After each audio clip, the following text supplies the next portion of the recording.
I feel like every time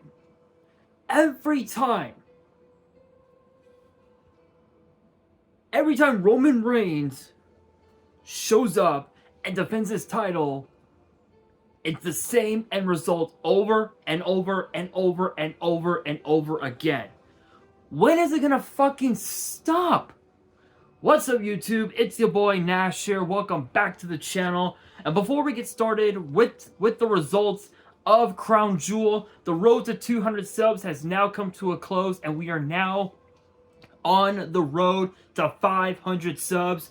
Who knows? Maybe we might hit 500 subs by the end of the year. Only time will tell. But as I have said in previous videos, if this channel does get to 500 subs, I will be opening up this Korean LOB booster box in its entirety on the channel that I got from my partners over at Collector Store. So be sure to check them out. Link and address will be in the description below.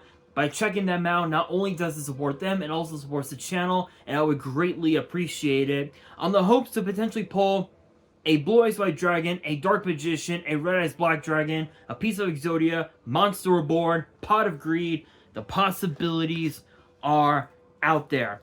However, if this channel gets to 1,000 subs, I will be opening up this first edition Toon Chaos box in its entirety on the channel that I also got from my partners at Collector Store, on the hopes to potentially pull a Collector's Rare out of this set. But it wouldn't be the first time that I pulled a Collector's Rare, because I also pulled this. Freshly pulled from my Genesis Impact box opening that I did a few months back is a Collector's Rare B-Cup from the Underworld. We try and get this in focus. I don't think I can. Yeah, my phone's acting weird. I'm still trying to get used to this Google Pixel 7a, guys, so I apologize, but this thing looks absolutely beautiful. You guys can easily tell that the centering on the back is a bit off from top to bottom, but honestly, it really doesn't matter. This thing has the potential to be a PSA 10, but with that being said, if you guys want to see those boxes get opened, maybe you guys want more episodes of WWE's Biggest Issue. Maybe you guys want more episodes of Yu-Gi-Oh's Biggest Issue, deck profiles, card discussions, WWE topic videos, or maybe, just maybe, you guys want some premium live event predictions and results. Well, if you guys want all of that and more, my channel is the place to be. So if you guys are new to the channel, and I know that a lot of you guys are, make sure you guys subscribe to the channel, turn on the notification bell, smash that thumbs up button on this video, and make sure you guys are following me on all of my social media. My ads will be in the description below, as will the info to my fan mail. It will also be in the description as well. And I want you guys to post in the comments below, answering the question of the day, which ties into today's video, which is this. What was your favorite match from Crown Jewel? Let me know down in the comments below. And also, too, I want you guys to post in the comments below as well who you guys think was the superstar of Crown Jewel. Was it Seth freaking Rollins? Was it Solo Sikoa? Was it Rhea Ripley? Was it Bianca Belair? Or was it LA Knight? Let me know down in the comments below.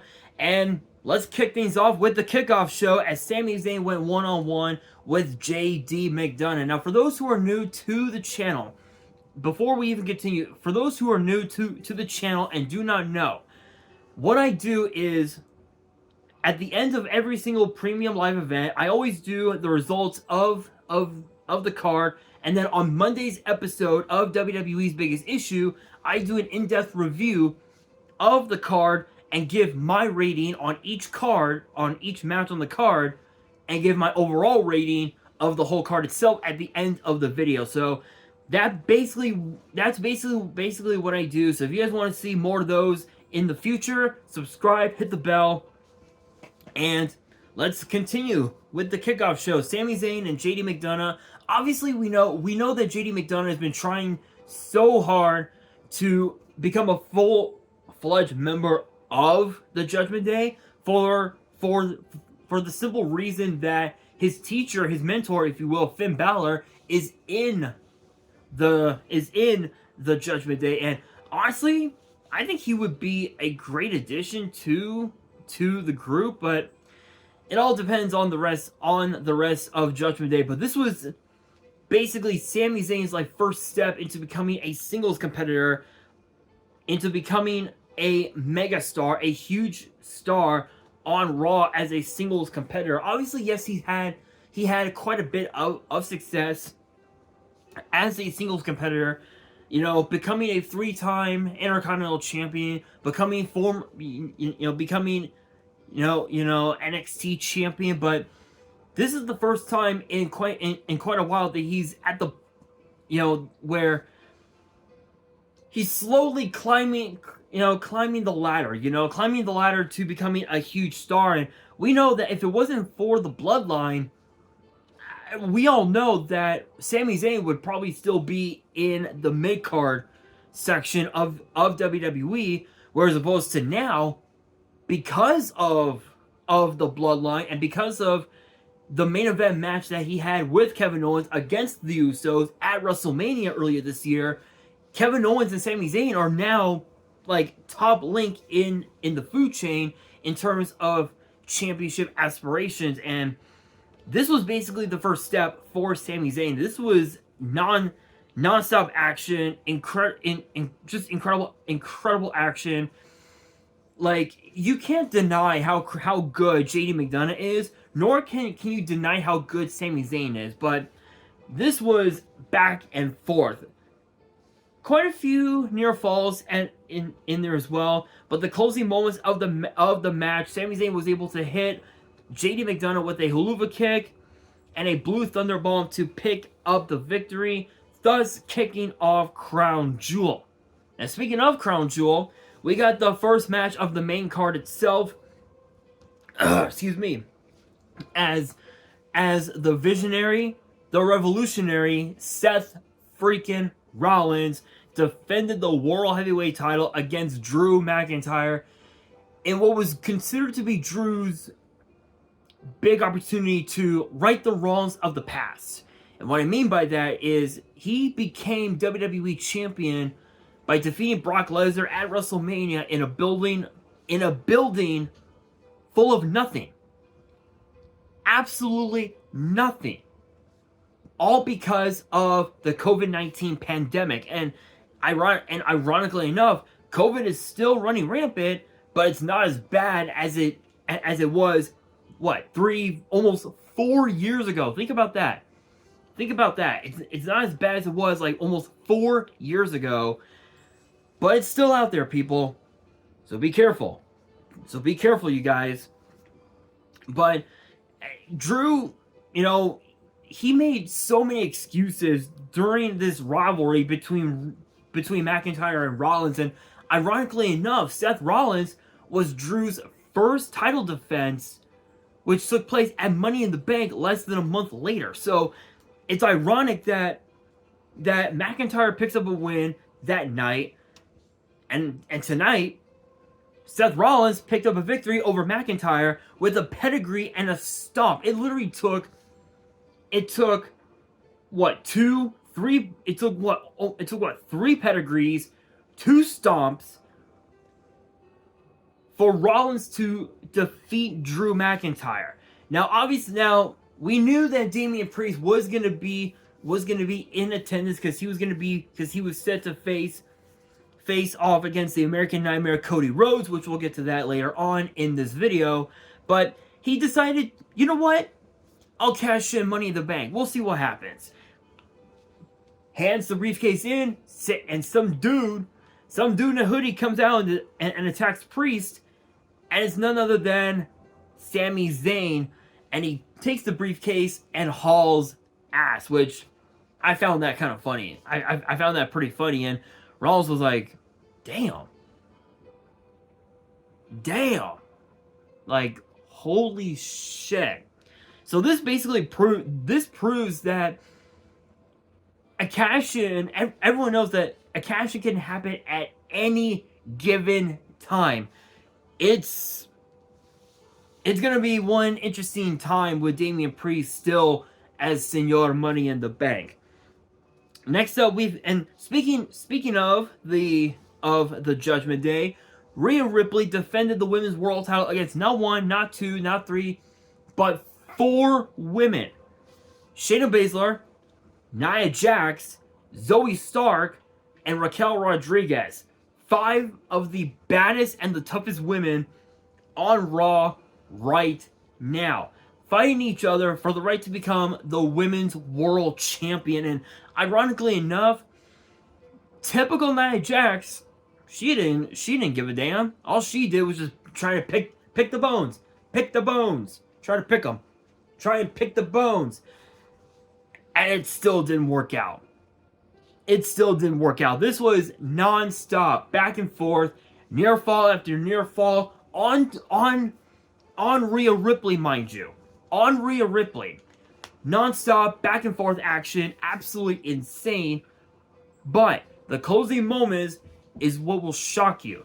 Just when you thought that Raquel Rodriguez was going to pick up the victory over Shayna Baszler, Rhea Ripley hit Zoe Stark with Riptide from the second rope, which landed onto not only Raquel, but also Shayna Baszler. And because then Shayna got the worst of it, Rhea Ripley pinned Shayna Baszler. And ironically enough, that was how she won the NXT Women's title to begin with, was the Riptide from the second rope. But at that time, it was on Shayna Baszler. And it was literally less than a month after not only NXT TakeOver War Games, but also Survivor Series in 2019, in which, spoiler alert, this year's Survivor Series, War Games returns. And now the question becomes, are we still going to be getting the traditional Survivor Series elimination matches? That's quite the interesting debate, honestly. That's quite the interesting debate, to say the very least. But with that being said, I will admit, Rhea Ripley has proven that she's the baddest on Raw, and it's her division, and she proved once again why, as she always says, mommy always on top. And she's on top of the women's division on Raw. Speaking of being on top of WWE, we move on to a match that was considered to be what could have been John Cena's last match ever, as he went one-on-one, with the enforcer of the Bloodline, Solo Sikoa. And honestly, don't get me wrong, okay? You guys know. I am a huge fan of John Cena, just as much as the next dude. But this was basically reminiscent of SummerSlam 2014, where it took 16 German suplexes for Brock Lesnar to defeat John Cena to become the WWE champion.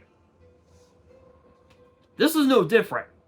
It took, I would say, literally, I counted literally over a dozen Samoan spikes onto John Cena for Solo to pick up what is considered to be the biggest victory of his entire career in WWE. Because you guys know, yes, it's true that Solo has had a good handful of matches since joining the main roster last September at Clash of the Castle in Cardiff, but this was basically the prove yourself match for Solo Sikoa, and Solo basically proved himself. He proved that he can be more than just Roman's enforcer, or as some people like to call Solo, Roman's bitch.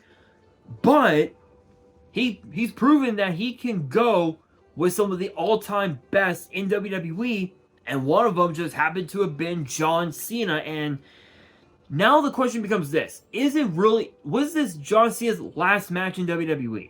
Have we seen the last of John Cena permanently? Only time will tell. But congrats to Solo on a huge victory. But next up, you would think there would be a match after that. No, we had a surprise edition of Miz TV, as he had arguably one of Saudi Arabia's biggest stars, known as Ibrahim Al-Hajjaj. I believe is how I pronounce his name. I apologize if I butchered his name. Shoutouts to all of my fans and to all of my viewers in Saudi Arabia. Shoutouts to you guys if you're watching this. I apologize if I butchered his name, but Miz did have him as his guest. But it got interrupted by none other than Grayson Waller, as Grayson Waller believed that the Grayson Waller effect is better than Miz TV. And both Ibrahim and The Miz both attacked Grayson Waller, and that gave Ibrahim the opportunity to hit Grayson Waller with the people's elbow. So yeah, I think it's safe to say we might see a face turn for The Miz. It's possible, but only time will tell. We will have to see as time progresses, but big shoutouts to Ibrahim Al-Hajjaj. Who is actually one of the biggest stars in the Middle East, if I remember correctly.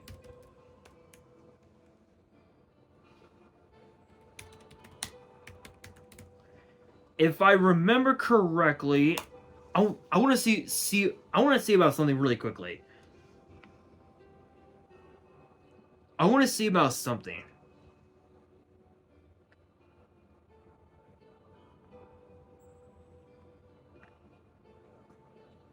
Give me 1 second. So it says here. Give me 1 second, guys. So apparently there was like this big movie in Saudi Arabia called Satar, and this was actually released last year. And it looks like he's had quite a bit of success, not just in the Middle East, but also all over the US. He's had quite a bit of success, and he's actually made a name for himself in the US. So that's pretty cool for him to show up to Riyadh and have a moment on Miz TV. That's about as good as it's gonna get. But next up, we have a match for the United States title, as Logan Paul went one-on-one with the champion, the Hall of Famer Rey Mysterio. Honestly, I'm gonna be honest. I'm a bit skeptical by the end result, because don't get me wrong, Logan Paul has proved to be a true student of the game. He's learned from some of the absolute best, including the guys that he's been in the ring with. Guys like Roman Reigns, guys like The Miz, guys like Ricochet, guys like Seth freaking Rollins, guys like Gunther, Cody Rhodes, from the Royal Rumble, mind you. He's been in Money in the Bank against guys like Butch, guys like LA Knight. And this was probably the biggest match of Logan's career, challenging for one of the most prestigious titles in WWE, that being the United States title. And just when you thought we were going to get a clean victory from one or the other, one of Logan Paul's goons, once again, the same goon from SummerSlam, handed Logan Paul the brass knucks. Santos Escobar comes in, and Santos dropped the ball. Because he left the brass knucks in the ring for Logan Paul to use. Because as Rey Mysterio was about to hit the 619, he hit it, but got hit with one lucky shot from Logan Paul. And now Logan Paul is the United States champion. Now the question becomes this. Because we know that we don't see Logan Paul all that much because he's doing a lot. He's got his impulsive podcast. He's made millions of dollars on social media. He has well over 100, close to 100 million social media followers across all platforms: Facebook, X, Instagram, Snapchat, TikTok, YouTube, all over the world, all over the place. He has his own hydration line, which, as I'm trying to get it out of my fridge, yeah, you guys see it, Prime. I've actually been drinking this for quite some time, and honestly, the Primes are not bad. So shout outs to Logan Paul. He's got he has one hell of a hydration line. And now he's the United States champion. Which brings the question, when he comes back to WWE, is he going to defend the title the same way that Rey Mysterio did? Is he gonna elevate that title to heights we had never thought possible? Is he going to defend the title at WrestleMania if he holds it until then? All these questions have to be answered in some way, shape, or form. So I will say this: I'm a bit skeptical by the end result, but I have no doubt in my mind that Rey Mysterio will get another shot at Logan Paul and the United States title. Hopefully this time things will become different, and Rey Mysterio will have the LWO as backing him up, where Logan Paul will have his brother Jake, or and KSI, and that's pretty much it. That's pretty much it right there. But next up, we have a match for the WWE Women's title between Io Sky and Bianca Belair. This rivalry dates not just all the way back to like 2-3 months ago at SummerSlam, but this goes back over a year at SummerSlam in 2022. So think about that. In Nashville, Tennessee, Bianca's home turf, where we saw the debut, where we saw Bayley return to WWE from injury. We saw Dakota Kai make a return to WWE, who wasn't even under contract at that time. And we also saw Io Sky come back to WWE from her knee injury as well. And ironically enough, this came full circle. Just when you thought Bayley was out of the picture, nuh-uh. Nope. Bayley shows up. And just when you thought that Bianca Belair was going to pick up the victory over Io Sky, guess who returns? None other than Kairi Sane. Now think about this. The last time we saw Kairi Sane in WWE, she got destroyed. She literally got attacked, destroyed, and kicked out of WWE by Bayley. So obviously, spoiler alert, Io Sky, with the help of Bayley and Kairi Sane, was able to hit Bianca Belair with the moonsault to retain her women's title. Now the question becomes this: there's so many questions that have yet to be that need to be answered. Where does Bianca Belair go from here? Actually, let me rephrase my question. What's next for Bianca Belair?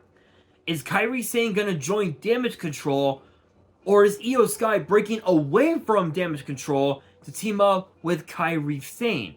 And also, how does Bayley respond to Kairi Sane coming back to WWE when Bayley was the one that kicked Kyrie out of WWE to begin with?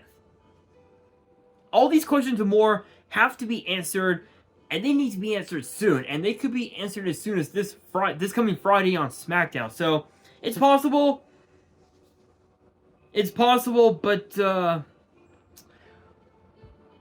we will have to see. But next up, we have the American Nightmare Cody Rhodes versus the Judgment Day's Damian Priest. A battle to see whose finisher was better. Was it the Crossroads or the Reckoning? Both have the same idea. Just different names, I guess, if you will. This was rather interesting. We knew that Balor was going to get involved. We knew JD McDonough was going to get involved. We knew that Dominic Mysterio was going to get involved. But the closing moments, I'm just going to keep it simple, short and sweet. Jey Uso comes out, hits all three, JD McDonough, Finn Balor, and Dom, with a super kick, grabs the steel chair, and chases them out of the building. Excuse me. And it took not one, not two, but 3 Crossroads and a Cody Cutter for Rhodes to pin Damian Priest to pick up the victory. Now it's fast. Now as we're fast approaching Survivor Series, the question becomes, who's entering War Games? Who is going to enter War Games? We'll find out starting this Monday on Raw. But now we move into the main event as the megastar, with everybody saying, L.A. Knight. Yeah, went one-on-one with Roman Reigns for the undisputed Universal title. Do I even need to fucking say anything? I mean, come on, people. We knew full well that Roman Reigns was going to have a trick up his sleeve. What was that trick?